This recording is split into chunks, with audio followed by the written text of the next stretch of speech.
So you want to climb on Akali, you've come to the right place. In this video, I'm going to be explaining how to climb on Akali in Season 16, talking about all of our fundamentals, trading, translating leads, mid-game, fighting, everything you need to know. If you're an Akali player, this is going to be fantastic for you. Enjoy.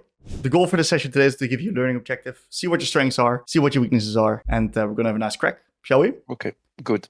Perfect. So plan in the lane. What do you want to do? I want to survive before 6, try to farm as much as possible, try to maintain HP, and maybe level 6, try to all-in her. Okay, very interesting. Did you get the chance, because you're quite new in the program, right? Did you get the chance to watch the Akali guide already? Yes, I checked a video when you lane against Fizz and 2 or 3 videos. Okay, any questions about it? Not yet. Okay, very good. Great. And how many Akali games have you had like in your lifetime? How much mastery do you have? If I combine my 3 accounts, I would say maybe close to 1 million. Great. So a lot of games, huh? Yes. Fantastic. All right, really good. So if I will be playing Akali in the early lane, I'm going to try to see if I can get some good quality trades onto the enemies. Because the way that Akali plays the lane is through trading. Because we don't have a lot of wave control, we don't have a lot of range. So if we can get good quality trades and put the enemies in the kill threat, that's when we're going to be the most successful. So I would play the lane a little bit more aggressive than you would be doing. I would put less points, put less abilities on the wave. And I would see if I could maybe get a little bit of damage off onto the enemy Ahri, especially right now with the W indeed. Fantastic. Because the kill ranges, especially if we run Doran's Ring and Ignite, are around 60% HP, which is like crazy ranges for us as Akali, right? Yes. Great. So generally trading even is going to be worth for you. So I want to see a bit of aggression there. Okay. I used to be more aggressive with Akali, but I decided to calm down because I climbed the rank. Yeah. But when I played like in Emerald 4, like those ranks, I was very aggressive and I'm a bit shy now in Diamond. You're a bit shy. The Diamond players are getting to you, huh? Nah, that's totally fine, mate. No need to be. This is the perfect time to just do the same thing. And if shit goes wrong, we'll just learn from it, right? Yes. Don't feel bad about losing or making a mistake. It will happen to everybody. Now, let's break this situation down. I think right here, you should W4 right now. These 3 creeps are all dying at around the same time. So Ahri is going to be forced to step up, which is going to allow us to go quite deep and pressure off the creeps, or she's going to be forced to take a trade to the face. Okay? Okay. Great. So whenever we are forced to like use a spell on the wave, that's generally a time that it's something that I just ideally don't want to do. So every single time that I try to use my spells, I try to get max value out of it because we have such little spells in the early game because of our energy, right? And I see that you use a lot of spells on the wave. I think we should at least halve that. Okay? Yes. Okay. Great stuff. My first question is about if I don't use my spells on the wave, I get pushed by control mage like Ahri or but to help my jungle on scuttles, is it sometimes I'm afraid that I can't help my jungle on scuttles. Sometimes I play with my friend, which is a main jungle, and he always asks me to have the prior so I can help him in the river. And I don't really know when I have to push or not to push, and to play the trades or play the push. Okay, that's good that you asked that. So my question to you back is: have you seen this Orianna example and this Twisted Fate example? Not yet. Okay, these are important because right here I'll show you exactly how you want to lane versus these type of champions, because you can get control of the lane through getting these good quality trades. It's, of course, there's ways where you could potentially get the push, right? But that's not really innate of our champion. What we do is we put the enemy under kill range, and then when the enemies are under kill range or they're under threat, it's harder for them to move, and we get access through winning the trade. So you see how I just play already. Maybe I have the vault on my... So just see how I lane and compare your lane versus my lane, right? What I do is I don't mind getting hit a little bit. I also run Doran's Shield. And you see that this first Q goes onto the Twisted Fate. And I try to like interact with him. I'm not scared of taking damage. Once again, I'm in D shield. Next Q, onto the wave and Twisted Fate. I thin it out and I hit him. And that way I'm getting damage off onto him and I'm happy trading, which is going to eventually put him under kill threat. Make sense? Yes. Great. And it's okay for you to get hit a little bit, right? You're still a melee champion. You're going to get hit. Let's see where my next Q goes, right? I might need to use one on the minions, but I'm going to try to high value. What you would do here is you would Q this minion from here, right? I'm walking up and I'm high value queuing from here. Yeah. Okay? Massive difference. Okay. All right. So you see I'm walking up, high value queue. And because of all this trading, I now just drop the minions and I get a nice kill. I've not used a single spell on the wave. Every spell goes on him. Okay? Yeah. Great. Okay. That's the highest level of Akali gameplay. Keep that in mind. So let's continue a bit. We're running back from base. We're kind of chilling here. We go double amp tome with a pot. Sure thing. We make a bit of a roam. Very creative roam. And we move back to mid. Sure thing. Well played, dude. Great roam. Very, very, very creative. We reach level 6. I don't roam that much, and okay, because I don't know the timing. I'm not sure, so I prefer to stay in lane most of the time. Okay. This is what did you say? I don't remember the word, but it's rare. So it's rare. Good. Yes. Good. That's fine, man. So what I'm really curious of right now, right, is now that you've got level 6, what is your mindset? I wanna kill her. Why? Because I think my champion is designed to kill level 6. Where? Especially because I have ignites. Okay. But in this situation, I think I have too much gold on me, maybe. But I think I have enough damage. Okay. So your champion is designed to kill. Absolutely. I agree. But one thing that we got to be very careful with is solo kills in lane. Okay? Because what I'm doing when I'm playing Akali in this position is I'm not specifically fishing for a solo kill. It maybe happens, it maybe doesn't happen. What I'm looking for is skirmishes. Our champion is, I'm just going to say it out there, fucking bullshit in skirmishes, okay? It's OP. Yes. Completely OP. What we need, okay, let's think about the kit for a little bit. Our champion has a lot of dashes, a lot of chase, a lot of damage. Our champion needs space. It needs room to play on. In the lane, if you all in this Ahri right here, you'll never kill her because she's going to R out and you trade R for R, you don't get anything done, right? Yeah. But if you fight around the dragon and now you get like an R onto maybe her or you get it onto one of the bot laners, guess what's going to happen? You'll wipe the floor with them because they've got nowhere to hide. Your dashes and your damage catches up to them and they got nothing that they can do against it. Yes. Okay?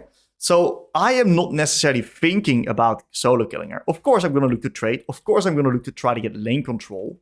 But killing her isn't specifically on the menu. I only do that if I get an opportunity and I don't need my ult in the next 2 minutes for a neutral objective. So this R right here was not something I would do. I would probably reset earlier, keep my R up, and then I would come back from base. And now with ult up, I would look to fight around a neutral objective and actively try to get those fights rocking. Okay? Yes. Okay, fantastic. Okay, we do a bit of moving to bot. Sucks a bit, we got no R. So this is a roam that will never work, right? No R, no play on this champion. Okay? Yes. Fantastic. And now it does work out eventually quite well, which is great. I personally wouldn't have taken it like this. I would have probably stayed mid here. Okay. In the end, consistency is key. Okay, you take a beautiful base. Now this is going to be a very important moment here in the game. Let's break it down. What do you see? What do you want to do right now? I want to play with my Nami to prepare Drake, to take vision and ping my jungle to come Drake when he finishes jungle. Yeah, I think Drake is correct. You have a winning top, you have a winning bot, jungle's even, and we're winning on mid, which means that we're just going to play every objective, skirmish around every objective, and we're just going to take high percentage fights. That's the goal. Okay, great. So I like this a lot. Very nice. Get a big chunk, that's no problem. We lose a little bit of lane control. Ahri gets the first move. Let's investigate why this happens. When I have the Gunblade, I used to trade a lot because of the spell vamp. I don't know if it's correct or no. Okay, let's break it down, right? Our job as a mid laner is to get control of the lane. Control of the lane means that if something happens on the map, we're going to be the first one to move. All right? We can get control of the lane through getting control of the wave states or by getting control of the trades. Those are the two types to get lane control. Ideally, we combine it. So in this specific situation, right, we lose control of the waves and we lose the trades. So our trading is not good enough and we also lose control of the wave. because Ahri just nukes it. So what's the counterplay here? The counterplay is that the moment Ahri uses her cooldowns onto this minion wave here, what she does here, she just uses her W and her Q. We're going to plant down our W and we're just going to zone her off. And in the meantime, we can start thinning out this wave while she has no access to this cannon. And we can get lane control back because she just used all her cooldowns. Okay. Make sense? Yes, okay. Great. So you see that Karthus sneaks the dragon. That's very unfortunate because this was the dragon that we love to take. And you see that immediately you fight. And look how fucking OP your champion is, dude. Yes, it is. It is, huh? Insanely overpowered. Completely busted. Love it. Sometimes I feel like the administrator of the game in this kind of situation. Absolutely, you are. You're the boss, dude. You're the boss. Beautiful reset. Fantastic position. Now, we identify that the next objective is going to be topside right now, right? It's going to be the Rift Herald. So, there's a long time before the Rift Herald actually spawns. This is your time to ult the Ahri in lane, okay? You're now allowed to ult her and solo kill her. Because you just got to make sure that your R comes back up for the next neutral objective. So you have one opportunity right now where you can send it, or you can just, another thing you can do is just push this wave and dive the fuck out of bot lane with ult. That's also viable. Just keep in mind that you want to be ready when the neutral objective on top side is spawning, okay? Okay. Great stuff. So I would have probably ulted her here after this charm. I would back off, and now I'd ult her. Hex the Gunblade, yes. R, Q, auto attack, ignite. She's probably dead too. Okay, we move into bot. This is great. We are now on the perfect lane assignment for the Rift. So you being bot lane is very good actually, because you have a much easier time to move over to the Rift than your bot lane does. So this is a fantastic shift by you. Incredible job. Well done. Really nice. Now let's see what we do after this wave here.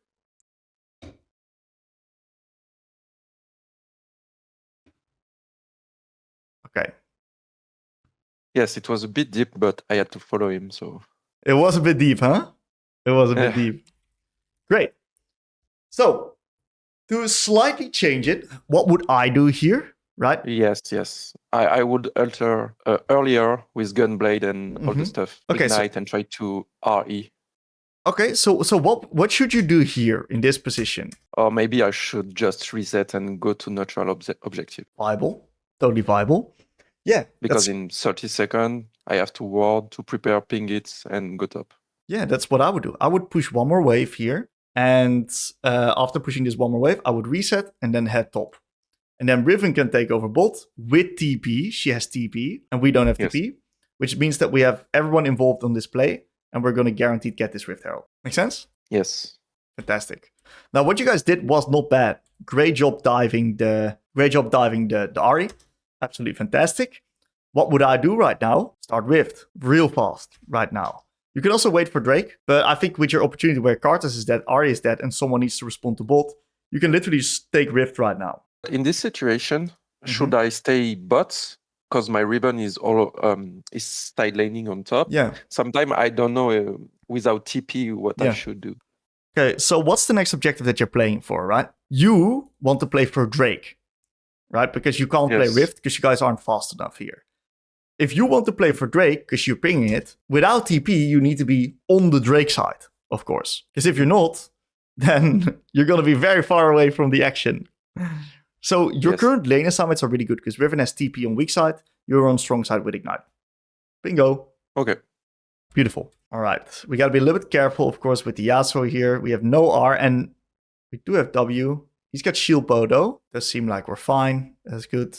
Yep, we nuke the minions. And it looks like your fucking Nefiri is on top lane now. No problem at all. What we can just do is start the Rift then. If you just push out your wave here, I would just move over, adapt to my jungle, and just brute force fight on the Rift. Okay. Okay? Because Yasuo's bot now, if you just send it there, there's nothing the enemies can do. They're screwed here if you just hard force this. It's really good for you guys. So you see that I'm super aware at where I can fight around the next neutral objective. I'm constantly thinking about that. Where can I fight around the next big objective? Okay. Now, this is, of course, a nice little fight here. We use R, we kill the Karthus, use a few spells into a wind wall. Sure, that's fine. And we got a lot on top because the Nefiri was there. Great. What's next? I don't know. Maybe keep pushing bot lane. Because Raven is going top lane. We have no neutral objectives, so keep pressuring the side and put vision. What is the next neutral objective? It's Bear and Nashor. Okay. In 2 minutes. 2 minutes, yeah. So are the lane assignments proper for the Bear and Nashor? No, I should go top because I have no TP. Exactly, dude. You should go top right here. Yes. And Riven should go bot. And that way, if any action happens, we're happy there. Make sense? Yes. Another thing to keep in mind whenever you're playing Akali is, of course, your side lane matchup as well, right? Who are you versing? Are you versing the Yasuo or the Ahri? The Ahri is easier for us to verse, and the Riven has an easier time versing Yasuo. So we also want to try to match those lane assignments. Yes. Okay, great. So you have a very creative play here onto the Karthus, which you do eventually kill. You trade kill for kill. What was the problem with this play? Maybe I should play slowly because Raven was pushing. Okay. So we had not the number advantage. Okay. So maybe just chill and let Raven push on top lane. That's one. Spot on. Your Nefiri is also resetting and in topside jungle, right? So the team is not really on the same tempo. But what I reckon is the biggest problem out of this entire situation, what if you kill them? What if you kill these guys? What can you do? Not that much because the bot lane isn't pushed. No objectives, nothing, right? Yeah. So even if you kill them here, it is pretty fucking whatever, actually. So it's much more consistent to not do this, play around the neutral objective, and then translate your kills into something bigger. That is what our champion needs to do. Our champion Akali cannot play the game besides killing people. That's all we do, right? We have no sieging, no range, no CC. We have nothing. Yes. All we have is damage, and we got a lot of damage, right? So we got to use that damage and use those kills to then translate that into something else. That's why these neutral objectives are so important. You need to think about them, okay? Everything is revolved around what you mean is that when you play Akali, you have to get the soul every game, the dragon soul, in theory. The idea, yes, you need to try it. These objectives are fight magnets, and you love these fights, so you want to play around them. Correct. Yes. That's right. Okay. Spot on. And what I think is going to be really valuable for you, right, is the Akali guide. We're going to need to watch all of it. It's a really good guide. It's very recent. I made this one 2 months ago. Okay, I check. It's so good, dude. Such a good guide. Very proud of it. Macro, everything. Okay. So right now you're on the correct lane assignments. So what you're going to do right now is start the Baron. Exactly. You kill the Karthus, and now you just start Baron, free Baron. Beautiful job. Well done. Great stuff. What's next? Immediately after Drake. Exactly. So eventually you need to get up into bot side. So we clear this 1 million wave, and then we just reset and we head on bot, and then Riven can take over top side. Fantastic. Love this. Great lane assignment. Keep pushing bot waves. You need to have these waves pushed, because if the waves aren't pushed before you fight, even if you get kills, you can't do anything because you need to first push the waves. Okay? Okay. This is a little bit... Oh, nice one shot. Well done. Great job. Fantastic stuff. We get the inhib. Beautiful. The next turrets are a little bit too much. This is generally not something that you can do. Plus, it's not really worth these Nexus turrets. It's not worth it. Okay. Well played, though. Great job. Now, since we already got bot, we're now going to try to play mid and top. We're going to start sieging there. So I like that you're on top lane. What we can do now is push the wave and then shift into mid. And now I will do shits till the end of the game. Great. Because after 25 or 30 minutes with Akali, I'm panicking. So yeah, I feel like I'm outscaled, and I don't take the good fights, I think. Okay. So you have been given a second chance by the Lord. What should you do right here, right now? What's the play in this specific position? First, I think I will push next wave top lane. Okay. One more wave. Okay. And second, I will stick to my Nefiri. What are we playing for? What's next? I think the next objective is the third tower on top. But I don't know. I think Riven should keep pushing bots. So we can try to take the top lane. I don't know, because there is no neutral objective. What does our champion need to flourish? Space. Fights. Space in the fights. She needs room to engage. Towers do not give room. We want to avoid these towers like the plague, dude. These towers are like bad news for us. This play in the jungle here, bad news for us because Riven's not pushed out yet. So what we're going to do is we're just going to play for Baron whenever it spawns, very slowly. And in the meantime, we're going to take the entire enemy team's jungle. We're going to just push out waves deep, force them to respond. If they make a mistake, we'll capitalize. But if they don't, we're going to draw them out to Baron. So we have more space and we can then find a flank angle. Okay. Okay, great. So be patient. They are in a lot of trouble. Your champion skills really well, by the way. You do not get outskilled, Akali. The only way you get outskilled is if you take the wrong fights. Front to back, no flanks, under the tower. That's when you get outskilled. But if you sit in a barren area on the fucking crux here and the enemies walk in, you're going to wreak havoc. You will not get outskilled. Okay. Okay? Do you have any other specific questions from this game? To me, it's very clear what we're working with here, mate. Yes, I need to work on maybe try to create skirmishes. Exactly. I guess. We're going to need to pre-plan these fights in better conditions for us. And the places where these fights happen is around the neutral objectives. So your learning objective is very specifically going to be during the game in the lull states. Do you know what a lull state is? No. Okay, a lull state is a moment in the game where the game is on downtime, where there is no action. What is a good lull state? Whenever you walk from base to lane, in between minion waves, whenever you're shifting from side to side, whenever you're dead. You got 44 seconds to just use your brain right now, right? Yeah. That's lull states. And in these lull states, you ask yourself the question, what's the next neutral objective? And you're going to ping it consistently. Okay? Okay. Now, one thing that's going to really help you get into the habit of this is, do you have a sticky note, one of these? Yes. You have a real live one? Yeah. Fantastic. Beautiful. Grab one of these, write on it, what's next, blah, blah, blah. And then you paste it right here under your minimap on the monitor. Okay? Yeah. So every time you look at the minimap, you see that sticky note and it will remind you to ask yourself the question, what's next, and ping it. Okay? I'll try. Yes, Great. I put it. Make sure that every ult counts and try to time your ult with these neutral objectives. All right? Okay. Great. Okay. Thank you very much. Let's see what happens. Okay? Yes, I try to show you better games and try to be more aggressive in lane as well.